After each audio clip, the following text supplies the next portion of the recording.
ಸರ್ವಾಂಗೀಣ ಬೆಳವಣಿಗೆಗಳ ಬಗ್ಗೆ ನಾನು ವಿಡಿಯೋ ಮಾಡಿ ಹಾಕ್ತಾ ಇರ್ತೀನಿ ಸ್ನೇಹಿತರೆ. ಈ ವಿಷಯಗಳಲ್ಲಿ ನಿಮಗೆ ನಾನು ಆಸಕ್ತಿ ಇತ್ತು ಅಂತ ಹೇಳಿದ್ರೆ ನಮ್ಮ ಚಾನಲ್ ಲೈಕ್ ಮಾಡಿ, ಶೇರ್ ಮಾಡಿ, ಸಬ್ಸ್ಕ್ರೈಬ್ ಮಾಡಿ ಸ್ನೇಹಿತರೆ. ಸೊ ಈಗ ಎಲ್ಲರೂ ಒಳ್ಳೆಯ ಡಾಕ್ಟರ್ನ ಹುಡುಕ್ತಾ ಇರ್ತಾರೆ. ಸೊ ಆ ಹುಡುಕುವ ಒಂದು ಸಂದರ್ಭದಲ್ಲಿ ಏನನ್ನ ರೋಗಿಗಳು ಗಮನಿಸಬೇಕು ಮತ್ತು ಈ ಡಾಕ್ಟರ್ಗಳು ಒಳ್ಳೆಯವರಿದ್ದಾರ ಅಥವಾ ನಮ್ಮ ಆರೋಗ್ಯದ ಬಗ್ಗೆ ಮತ್ತು ನಮ್ಮ ರೋಗಗಳ ಬಗ್ಗೆ ಅವ್ರಿಗೆ ಸರಿಯಾದ ಒಂದು ಅರಿವು, ಸರಿಯಾದ ಒಂದು ತಿಳುವಳಿಕೆ ಇದೆಯಾ, ಅದನ್ನ ಹೇಗೆ ನಿವಾರಿಸ್ತಾರೆ, ಅಂದರೆ ನಮ್ಮ ಒಂದು ಸಮಸ್ಯೆಯನ್ನ ಹೇಗೆ ನಿವಾರಿಸ್ತಾರೆ ಅನ್ನೋದನ್ನ ನೀವು ಸರಿಯಾಗಿ ತಿಳ್ಕೊಳ್ಬೇಕಾಗುತ್ತೆ ಸ್ನೇಹಿತರೆ. ಯಾಕೆಂತ ಹೇಳಿದ್ರೆ ಈಗಿನ ಒಂದು ಸಮಯದಲ್ಲಿ ಬಹಳಷ್ಟು ಡಯಾಗ್ನೋಸಿಸ್, ರೋಗದ ತಪಾಸಣೆ, ರೋಗದ ಒಂದು ವಿಮರ್ಶೆ, ರೋಗದ ಒಂದು ಪೂರ್ತಿಯಾದ ಡಯಾಗ್ನೋಸಿಸ್ ಅಂತ ಹೇಳಿದ್ರೆ ಯಾವ ರೋಗದಿಂದ ಈ ರೋಗಿ ಬಳಲುತ್ತಿದ್ದಾನೆ ಅನ್ನುವುದನ್ನ ಕಂಡು ಹಿಡಿಯುವುದಕ್ಕೆ ಬಹಳಷ್ಟು ಉಪಕರಣಗಳನ್ನ ಬಳಸ್ತಾರೆ ಸ್ನೇಹಿತರೆ. ಸೊ ಹೀಗಾಗಿ ಉಪಕರಣಗಳನ್ನ ಬಳಸೋದು ಬೇಡ ಅನ್ನೋದ್ರ ಬದಲು ಕಮ್ಮಿ ಉಪಕರಣಗಳಲ್ಲಿ ನಿಮ್ಮ ರೋಗವನ್ನ ಸರಿಯಾಗಿ ಪತ್ತೆ ಮಾಡಿ ಮತ್ತು ಅದರ ಬಗ್ಗಿನ ಅರಿವು ರೋಗಿಗಳಿಗೆ ಅರ್ಥ ಆಗುವ ಹಾಗೆ ಹೇಳುವಂತಹ ವೈದ್ಯರನ್ನ ರೋಗಿಗಳು ಹುಡುಕುವುದು ಅಗತ್ಯ ಅಂತ ನಮಗೆ ತಿಳಿಸ್ತಾ ಇದ್ದೀನಿ ಸ್ನೇಹಿತರೆ. ಏಕೆ ಅಂತ ಹೇಳಿದ್ರೆ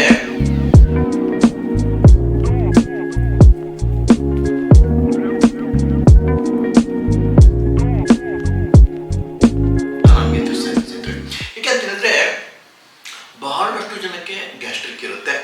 ಆದರೆ ಈ ಗ್ಯಾಸ್ಟ್ರಿಕ್ ಸಾಮಾನ್ಯವಾದ ಗ್ಯಾಸ್ಟ್ರಿಕ್ ಅಥವಾ ಇದು ಉಲ್ಬಣಿತವಾದ ಒಂದು ಗ್ಯಾಸ್ಟ್ರಿಕ್ಕು ಅಥವಾ ಜಠರದ ಸಮಸ್ಯೆ ಅನ್ನೋದು ತಿಳಿಯುವುದಿಲ್ಲ ಸ್ನೇಹಿತರೆ. ಸೊ ಹೀಗಾಗಿ ಒಂದು ಡಾಕ್ಟರಿಂದ ಇನ್ನೊಂದು ಡಾಕ್ಟರ್, ಇನ್ನೊಂದು ಡಾಕ್ಟರಿಂದ ಇನ್ನೊಂದು ಡಾಕ್ಟರ್ಗೆ ಹೋಗ್ತಾ ಇರ್ತಾರೆ ಮತ್ತು ಬಹಳಷ್ಟು ತಜ್ಞ ವೈದ್ಯರುಗಳನ್ನ ಸಂಪರ್ಕಿಸ್ತಾ ಇರ್ತಾರೆ. ಆದರೆ ತಮ್ಮ ಬಗೆಗಿನ ಅರಿವು ಅಂದ್ರೆ ತಮ್ಮ ರೋಗದ ಬಗೆಗಿನ ಅರಿವು ರೋಗಿಗಳಿಗೆ ಇರುವುದಿಲ್ಲ, ಅದು ಸಾಮಾನ್ಯ. ಆದರೆ ರೋಗಿಗಳ ಬಗ್ಗಿನ ಪೂರ್ತಿಯಾದ ಅರಿವನ್ನ ಮತ್ತು ಪೂರ್ತಿಯಾದ ಒಂದು ಅಧ್ಯಯನವನ್ನ ಮಾಡುವಂತಹ ಡಾಕ್ಟರು ಬಹಳಷ್ಟು ವಿರಳವಾಗಿದ್ದಾರೆ. ಮತ್ತು ನಮ್ಮ ಒಂದು ಡಯಾಗ್ನೋಸಿಸ್ ಅಂತ ಹೇಳಿದ್ರೆ ರೋಗದ ಡಯಾಗ್ನೋಸಿಸ್ ಕ್ಲಿನಿಕಲಿ ಅಂತ ಹೇಳಿದ್ರೆ ರೋಗಿಯ ಲಕ್ಷಣದ ಮೇಲೆ, ರೋಗಿ ತೋರಿಸುವಂತಹ ಒಂದು ಸಮಸ್ಯೆಯ ಬಗ್ಗೆ ಮತ್ತು ಅದರ ಒಂದು ಹಿಂದಿನ ಶಕ್ತಿಗಳ ಬಗ್ಗೆ ಸರಿಯಾದ ಅರಿವು ಇಲ್ಲದೆ ಇರುವ ಕಾರಣದಿಂದ ನಾವು ರಕ್ತ ಪರೀಕ್ಷಣೆ ಮತ್ತು ವಿಧ ವಿಧವಾದ ಪರೀಕ್ಷಣೆಗೆ ಒಳಪಟ್ಟು ಅದರ ಒಂದು ಪರಿಣಾಮದ ಮೇಲೆ ರೋಗಿಯ ರೋಗದ ನಿರ್ಧಾರವಾಗುತ್ತೆ ಸ್ನೇಹಿತರೆ. ಆದರೆ ಒಳ್ಳೆಯ ಒಬ್ಬ ವೈದ್ಯರು ನಿಮ್ಮ ಲಕ್ಷಣಗಳನ್ನ, ನಿಮ್ಮ ಸಮಸ್ಯೆಗಳನ್ನ ಸರಿಯಾಗಿ ಅರಿತು ಕ್ಲಿನಿಕಲ್ ಡಯಾಗ್ನೋಸಿಸ್ ಅಂತ ಹೇಳಿದ್ರೆ ನೀವು ಹೇಳುವ ಲಕ್ಷಣಗಳಿಂದ, ನೀವು ಹೇಳುವ ಸಮಸ್ಯೆಯ ಒಂದು ದೀರ್ಘತೆಯಿಂದ ಸರಿಯಾದ ಒಂದು ಡಯಾಗ್ನೋಸಿಸ್, ಸರಿಯಾದ ಒಂದು ರೋಗದ ಅರಿವಿಕೆಗೆ ಬರಲಿಕ್ಕೆ ಸಾಧ್ಯವಿದೆ ಅಂತ ನನಗೆ ತಿಳಿಸ್ತಾ ಇದ್ದೀನಿ. ಸೊ ಹೀಗಾಗಿ ಒಳ್ಳೆಯ ವೈದ್ಯರು ಕ್ಲಿನಿಕಲ್ ಡಯಾಗ್ನೋಸಿಸ್ ಮಾಡ್ತಾರೆ. ಅಂದರೆ ಇನ್ಸ್ಟ್ರೂಮೆಂಟ್ಸ್ ಯೂಸು, ಅಂದರೆ ಮೆಡಿಕಲ್ ಇಕ್ವಿಪ್ಮೆಂಟ್ಸ್ ಇಂದ ಡಯಾಗ್ನೋಸ್ ಮಾಡೋರು ತಪ್ಪ ಡಾಕ್ಟ್ರೇ ಅಂತ, ಹಾಗಂತ ನಾನು ಹೇಳ್ತಿಲ್ಲ. ಸರಿಯಾದ ವೈದ್ಯಕೀಯ ತಪಾಸಣೆ, ಸರಿಯಾದ ಒಂದು ರೋಗಿಯ ಲಕ್ಷಣಗಳ ಅರಿವು ಮತ್ತು ಸರಿಯಾದ ಒಂದು ಡಯಾಗ್ನೋಸಿಸ್, ಅಂದರೆ ಈ ಲಕ್ಷಣಗಳನ್ನ ಸರಿಯಾಗಿ ಅವಲೋಕಿಸಿದಾಗ ಈ ರೋಗಿಗೆ ಯಾವ ಒಂದು ಸಮಸ್ಯೆಯಿಂದ ಈ ಲಕ್ಷಣಗಳು ಉತ್ಪತ್ತಿ ಆಗ್ತಾ ಇದೆ, ಈ ಸಮಸ್ಯೆಗಳ ಮೂಲ ಕೇಂದ್ರ ಯಾವುದು ಅನ್ನೋದು ತಿಳಿಲಿಕ್ಕೆ ಬೇಕಾಗಿರುವುದು ಕ್ಲಿನಿಕಲ್ ಅಂಡರ್ಸ್ಟ್ಯಾಂಡಿಂಗ್ ಮತ್ತು ಕ್ಲಿನಿಕಲ್ ಡಯಾಗ್ನೋಸಿಸ್ ಅಂತ ಹೇಳಿದ್ರೆ ದೇಹದಲ್ಲಿ ಎರಡು ಶಕ್ತಿಗಳು ಬಹಳ ಮುಖ್ಯವಾಗಿ ಕೆಲಸ ಮಾಡ್ತಾ ಇರುತ್ತೆ ಸ್ನೇಹಿತರೆ. ಒಂದು ಚಯ ಅಪಚಯದ ಕ್ರಿಯೆ, ಅಂದ್ರೆ ಮೆಟಬಾಲಿಸಮ್ ಅಂತ ನಾವು ಹೇಳ್ತೀವಿ. ಇನ್ನೂ ಒಂದು ಬಹಳಷ್ಟು ಮುಖ್ಯವಾದ ಶಕ್ತಿ ನಮ್ಮ ದೇಹದಲ್ಲಿ ಕೆಲಸ ಮಾಡುವುದು ಅಂತ ಹೇಳಿದ್ರೆ ಹಾರ್ಮೋನಲ್ ಶಕ್ತಿಗಳು ಅಂತ ಹೇಳಿದ್ರೆ ನಮ್ಮ ದೇಹದಲ್ಲಿ ಬಹಳಷ್ಟು ಹಾರ್ಮೋನ್ಗಳು ಉತ್ಪತ್ತಿ ಆಗುತ್ತೆ.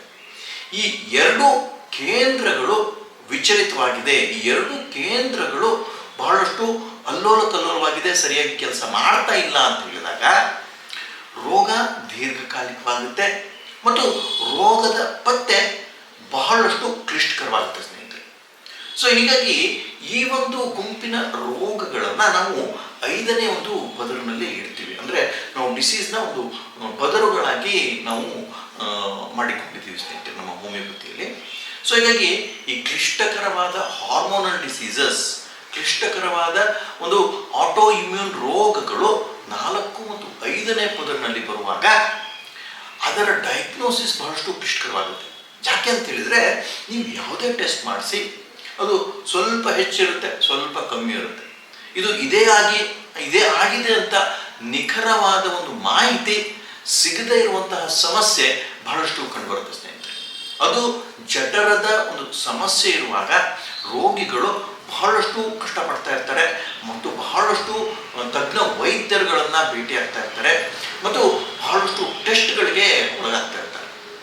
ಅಂದರೆ ಇದರ ಒಂದು ಕ್ಲಿನಿಕಲ್ ಡಯಾಗ್ನೋಸಿಸ್, ಕ್ಲಿನಿಕಲ್ ಅಂಡರ್ಸ್ಟ್ಯಾಂಡಿಂಗ್ ವೈದ್ಯರುಗಳಿಗೆ, ತಜ್ಞ ವೈದ್ಯರುಗಳಿಗೆ ಇತ್ತು ಅಂತ ಹೇಳಿದ್ರೆ ಅವರು ನಿಮಗೆ ಸರಿಯಾದ ಒಂದು ತಿಳುವಳಿಕೆಯನ್ನು ಕೊಟ್ಟು ಅದರ ಬಗ್ಗಿನ ಒಂದು ರೋಗದ ಮಾಹಿತಿಯನ್ನು ರೋಗಿಗಳಿಗೆ ಸರಿಯಾಗಿ ಅರ್ಥೈಸಿ ಅದರ ಒಂದು ಉಪಚಾರವನ್ನು ಮಾಡಲಿಕ್ಕೆ ಶುರು ಮಾಡಿದ್ರು ಅಂತ ಹೇಳಿದ್ರೆ ರೋಗವು ಬಹಳಷ್ಟು ಗುಣಪಡುತ್ತೆ ಅಂತ ನನಗೆ ತಿಳಿಸ್ತಾ ಇರ್ತೈತೆ. ಸೊ ಹೀಗಾಗಿ 2 ವಿಧವಾದ ಡಾಕ್ಟರ್ಗಳು ಇದ್ದಾರೆ. ಒಂದು ತಜ್ಞ ವೈದ್ಯರು, ಒಂದು ಸಾಮಾನ್ಯ ವೈದ್ಯರು. ಇನ್ನೂ ಒಂದು ಅಂತ ಹೇಳಿದ್ರೆ ಬಹಳಷ್ಟು ಇನ್ಸ್ಟ್ರೂಮೆಂಟ್ಸ್ ಅಂದರೆ ಲ್ಯಾಬ್ ಟೆಸ್ಟ್ಗಳನ್ನು ಮಾಡುವಂತಹ ವೈದ್ಯರು ಮತ್ತು ಕ್ಲಿನಿಕಲ್ ಡಯಾಗ್ನೋಸಿಸ್, ನಿಮ್ಮಲ್ಲಿರುವಂತಹ ಲಕ್ಷಣಗಳು, ನಿಮ್ಮಲ್ಲಿರುವಂತಹ ತೊಂದರೆಗಳನ್ನು ಸರಿಯಾಗಿ ಅವಲೋಕಿಸಿ ನಿಮ್ಮ ದೇಹ ಏನನ್ನ ಸೂಚಿಸ್ತಾ ಇದೆ, ಏನನ್ನ ಹೇಳುವ ಒಂದು ಪ್ರಯತ್ನ ಮಾಡ್ತಾ ಇದೆ ಅನ್ನುವುದನ್ನು ಸರಿಯಾಗಿ ಗಮನಿಸಿ, ಕ್ಲಿನಿಕಲ್ ಅಂತ ಹೇಳಿದ್ರೆ ನಿಮ್ಮ ದೇಹದೊಳಗಿನ ಒಂದು ಕೆಮಿಸ್ಟ್ರಿ, ನಿಮ್ಮ ದೇಹದೊಳಗಿನ ರಾಸಾಯನಿಕ ಕ್ರಿಯೆ ಆಗ್ತಾ ಇದೆ ಅನ್ನೋದನ್ನು ಸರಿಯಾಗಿ ಅರಿತುಕೊಂಡು ಸರಿಯಾದ ಒಂದು ಮಾರ್ಗದರ್ಶನ ಕೊಡುವಂತಹ ವೈದ್ಯರಿದ್ದಾರೆ ಸ್ನೇಹಿತರೆ. ಸೊ ಹೀಗಾಗಿ ಈಗಿನ